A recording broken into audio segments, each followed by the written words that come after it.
Episode 5. Episode 5. So, we're in episode 5. It's been a journey so far, a long one, an interesting one, and we are about to continue building this beautiful beat. So, what's key about all of this? Last time we were in this string section, and I kind of just was making it because I was moving pretty fast and ideas were coming into my head and all that kind of thing.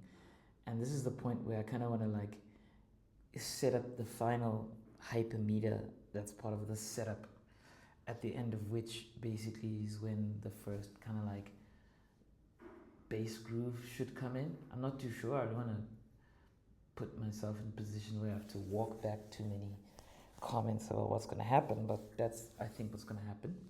But the point is,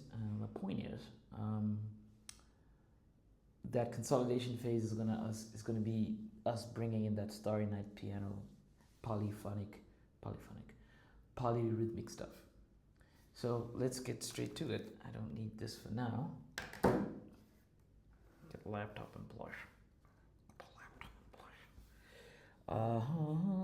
Before we move any further, let's just listen to that progression.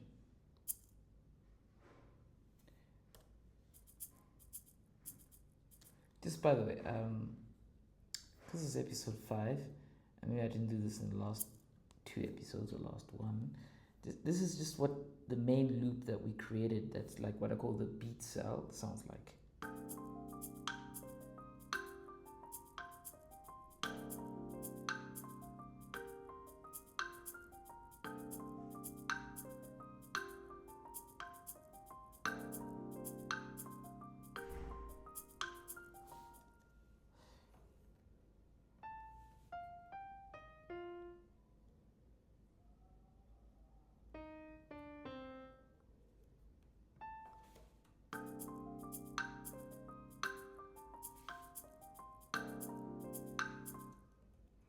I feel like something interesting there.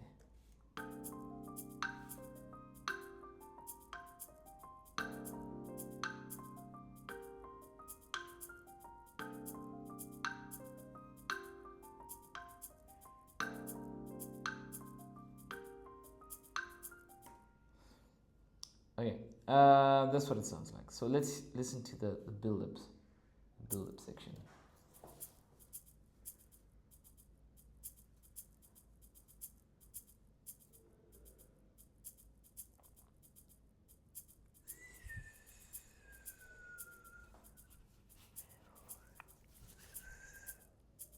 Messing around with the mic there, sorry.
Into the strings.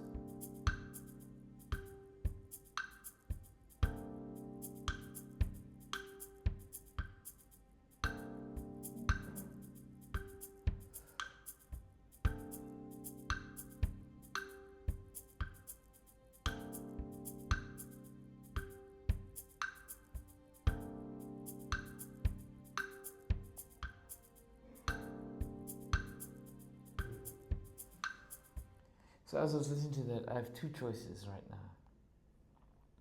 which is to start fading in the piano in the second half of that last hypermeter, which almost felt like, because certainly in the hypermeter before it, there was really just a triangle separating the two sections.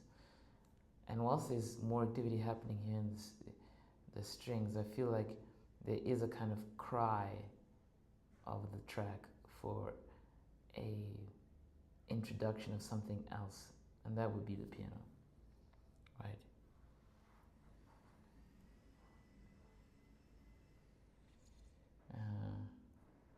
Let's try it, let's see. As with most things in life, you have to try to see. So what we're going to do is do this.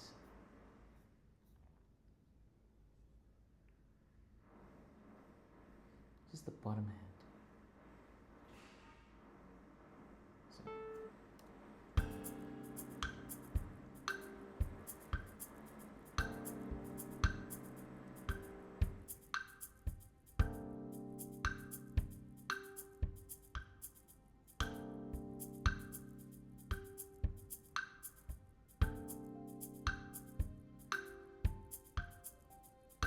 Okay, no, that doesn't work. Why? Because the bottom hand is a kind of polyrhythmic support for what's happening in the top hand. Now, luckily, the top hand's in piano, which is kind of soft, but like mid-level soft. So in my mind, I'm like, it's probably a good idea for it to like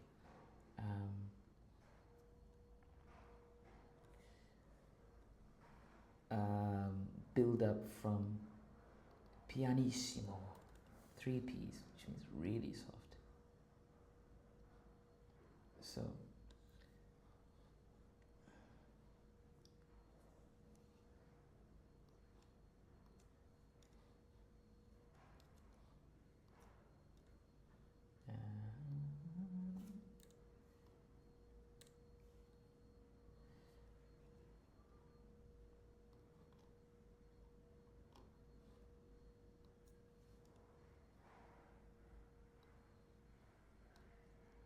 just putting that there.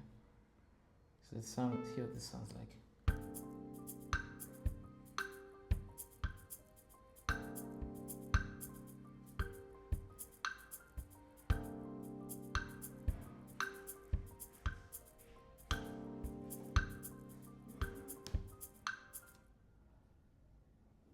Let's just be funny and just drop that. Listen to this. Rory Sutherland is this guy's marketing, very British posh accent. He likes to talk about all these little changes you can make to undo the bottleneck, and as a result, your rewards will be much greater because people responded to the psychological aspect of buying and stuff. Really like that guy. Clearly, I listened to too much of him because I'm quoting quite a bit of him just offhand.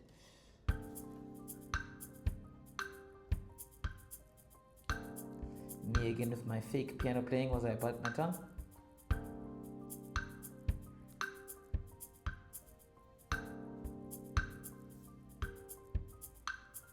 Let me just listen to that. Maybe I need to take out 2.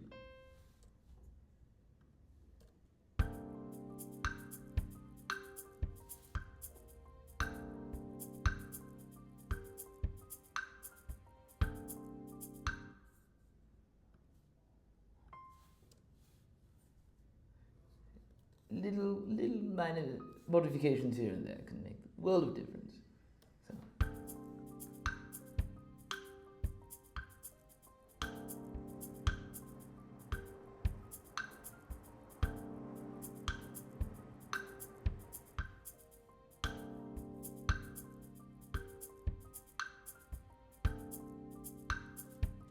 Okay, let's listen to that again.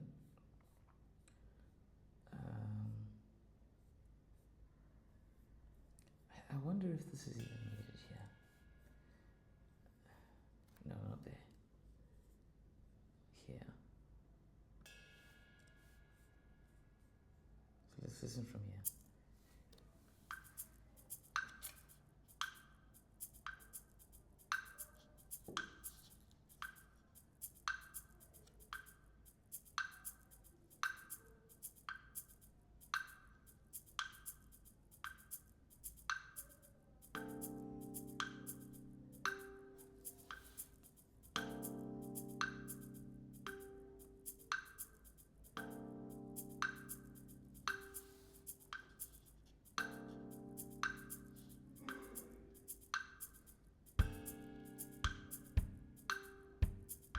think that looks nice.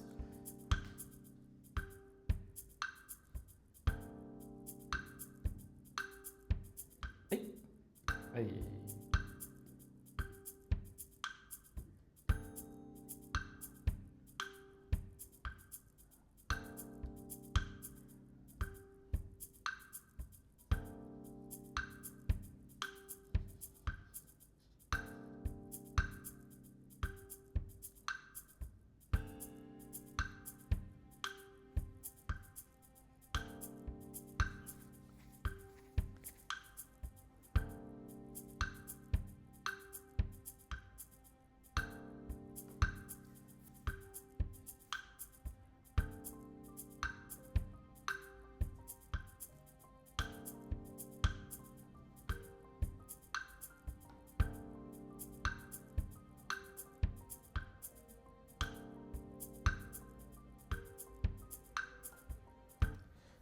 I made a mistake here because this is actually a kind of, what did we call it in theory again? So this is actually a line, and I disrupted that line, which is like you lose a whole voice.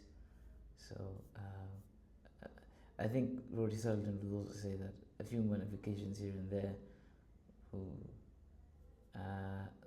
result in the wrong kind of.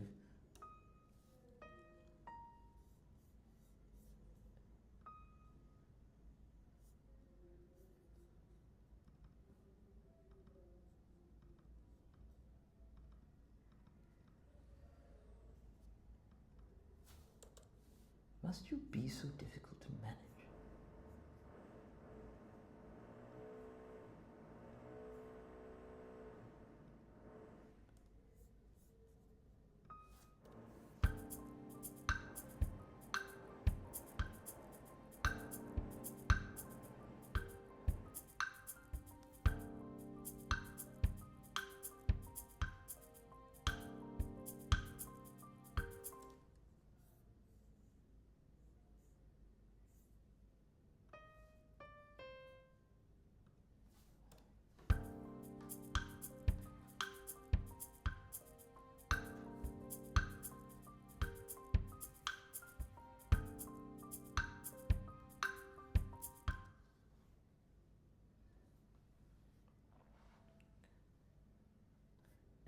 This is where we can start bringing in this.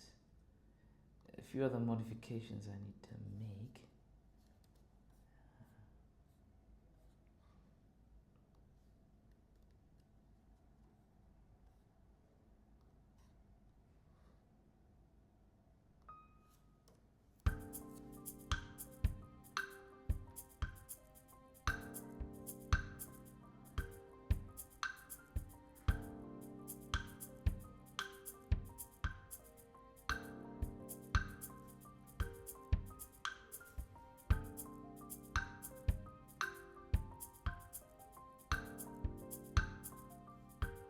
Oh. Okay.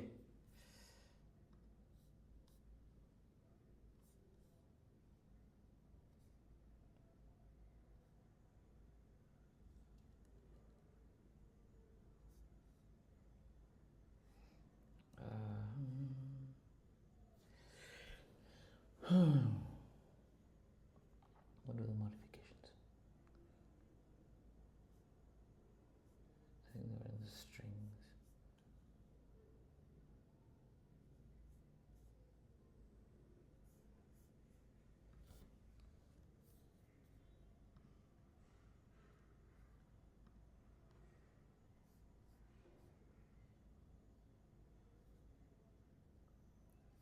And I think that this, again, this loud one doesn't, I think it has to be more here.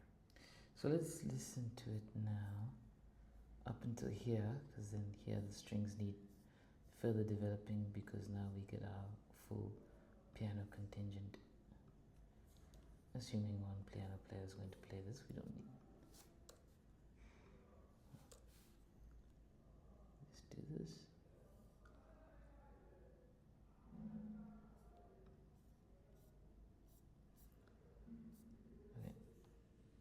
Okay. Again, from the beginning, just to get proper context.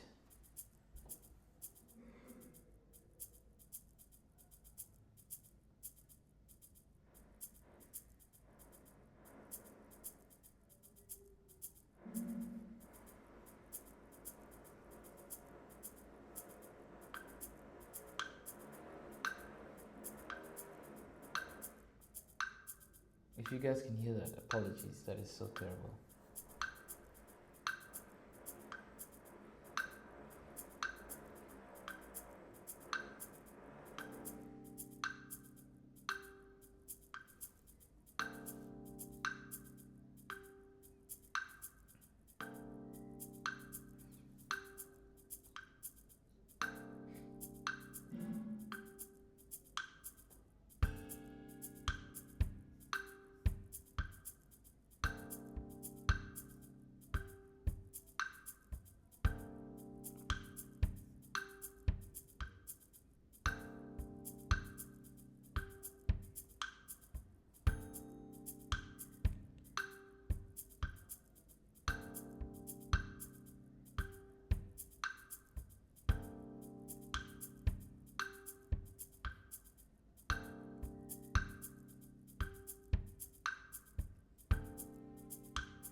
That sounds really, really good.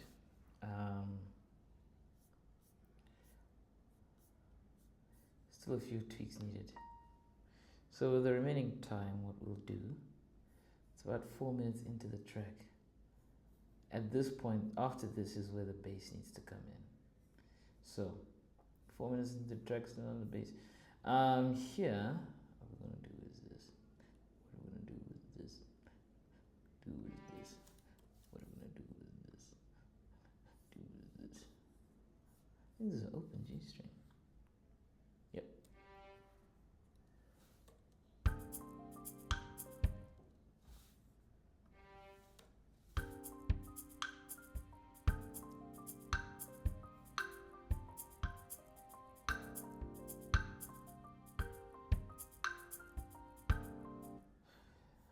Sometimes I don't make sense to myself. Why? Because this is hanging on a very low note for quite some time. So it's clear that what I've put here needs to go into the second violin, and then here to go there, and then bam, there we go.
in volume and I've killed the dynamics.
So we'll move.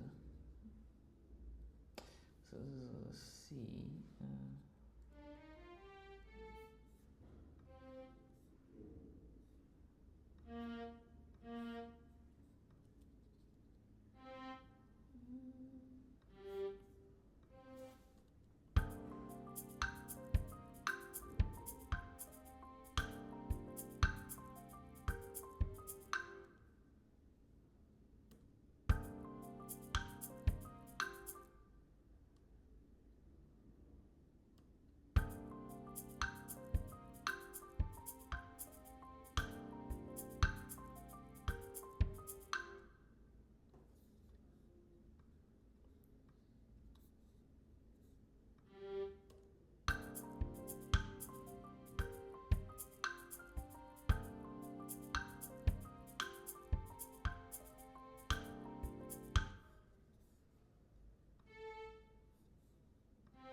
Sorry, dude.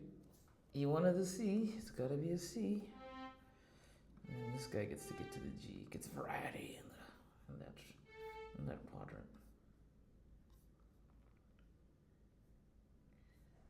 Let's just hear this alone.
And it carries on, and then the bass walks in. But that's it. Yeah, this is really taking really nice shape. I'm really happy. Um, Drop a line in the comments. Obviously, you're watching me do this thing and you're watching this thing grow, which is pretty cool. Watching a piece of music grow. But also, the other thing about it is that, I speak fast and I get absorbed in whatever else have you. And if you are having questions, man, how are you doing that thing? Like, yo, you're moving so fast. Maybe I'm moving so slow because you're a pro and you're like, oh, this guy's taking time. Oh, come on, man, you should put tremolo sounds or whatever. Yo, color triggers, whatever. Um, the point is, if you do need some explanations and you're curious about what's actually happening and etc., we can obviously do a video or a series of videos explaining some music compositional stuff. Maybe it's music theory stuff, whatever the case may be for you. And yeah, it'd be really great to bring you along in a more meaningful way on this journey towards making. By now, you know,